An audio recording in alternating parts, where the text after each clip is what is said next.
So, Goodwood Festival of Speed 2018.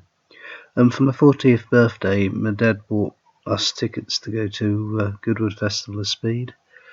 Arriving there, it seemed to take forever to get from the car park to the actual house itself, and the first thing he came across was a load of aircraft, which Edmund liked because they had a small one he could ride around in, which he had great fun with.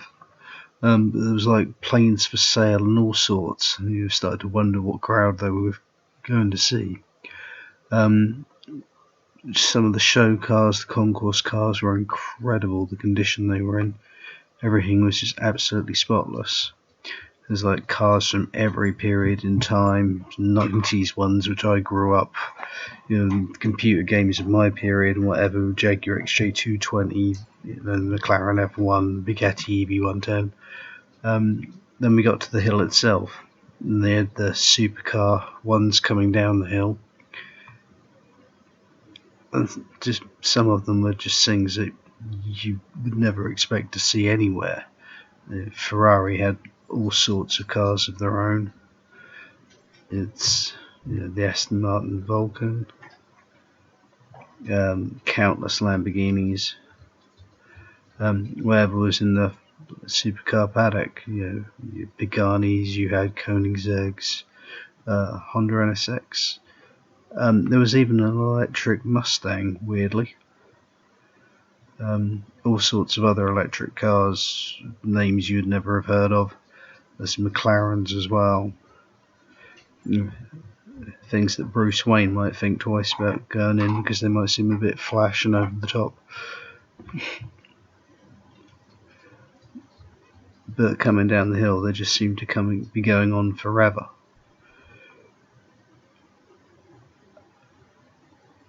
And then in between shows, you had the Red Arrows coming up. I've not seen them for a little while, to be honest, but we don't have an air show where I live anymore. We used to, so I used to see them every year. But seeing the display now is actually quite a thing. But because of the timing and whatever else, unfortunately it crossed over a little bit with the F1 display of the cars going up the hill. Which can't be helped, because it's all a little bit a victim of circumstances of things being tied into other things. Ferrari's going up the hill. Stewart's going up there from the 70s. It's all sorts from all periods. Some of them were more interested in putting on a show than others. Ayrton was a little bit nonplussed about cars. He can take them for a little bit at a time, but he doesn't understand why he has to sit there or, what this stationary thing is. But me, the Brabham, that was the first time I'd seen the Brabham. Yeah, as I say, some of the stuff there is just so stuff you would never see again. The Lamborghinis had a huge selection of cars there, probably 6 or 7 different models, which doesn't sound huge, but obviously Lamborghinis, they're a thing. McLarens, there was all the road cars in the supercar area.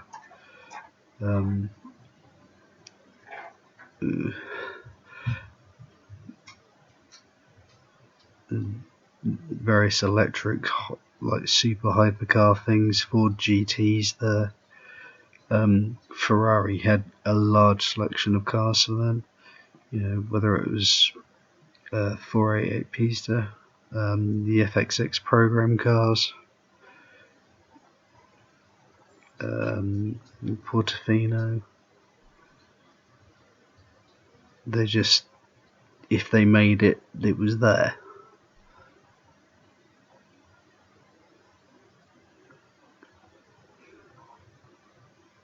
And so it was just some things that Aston Martin Vulcan, as mentioned, and there's just some things you would never imagine seeing, or probably wouldn't see again.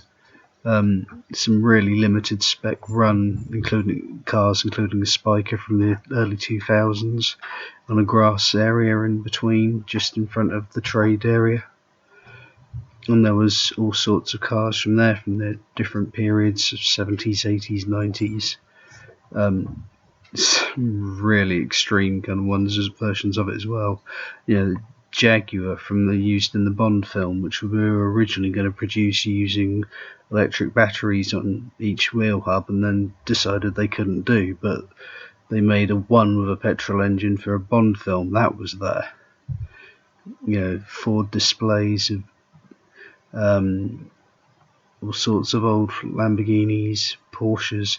It was supposed to be a special Porsche celebration, so they probably had more of them even than normal floating around, especially in the paddock areas.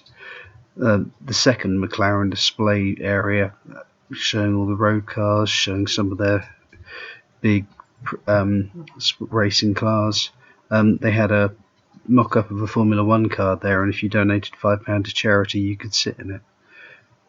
Going up into the upper paddock, they had some pre-war stuff there.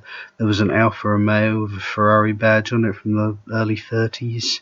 They had an Marlboro Indy car there, Penske I think it was. And then going into the paddock proper, you had countless Le Mans Porsches, 917s, through to the late 70s ones, through to the 80s ones, through 90s ones. It was just everywhere. It was like if there was a racing Le Mans Porsche, it was represented there somewhere. I mean, the place is huge. If you're in any way, shape or form into cars, you won't fail to find something that you'd like to see.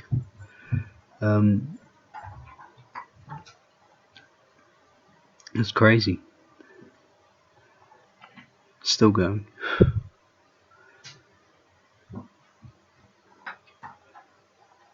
Yeah. So Formula 1 cars in the paddock area, you had Toyota, you had Benetton. And it goes on. There's Ferraris in there. There's Tyrrells in there. There's BRM there in the Yardley. Renault's in there from the 70s and early 80s. It's just every kind of car imaginable waiting in there to go up have a run up the hill or to be shown. And McLarens from the 90s, and sitting next to Mercedes from the 30s, more Ferraris. The Lotus Classic was there in force. About 4 different generations of those cars. From the 60s, 70s, 80s. You had the Renault Concept for the future. Again, more Le Mans cars. Ferrari GT cars, whether it was the Challenge cars or whether it was 488 Le Mans cars. Jaguar Endurance cars. So if you're wondering what the noise is in the background, the dog has found biscuits and is busy snuffling about. Lots of Alfa Romeos. See, Ford GT40s. That one is a Ferrari. Yeah, the list goes on. Robo Race, class-winning Porsche Le Mans, the Porsche 919 special, the LMP1 winning Toyota from that year. Again, Mercedes from the 1950s, Mercedes racing into Le Mans from the 90s, and Mercedes Formula 1 cars from obviously current periods. And Ferrari had some showing as well. They brought about 3 along from their own selection.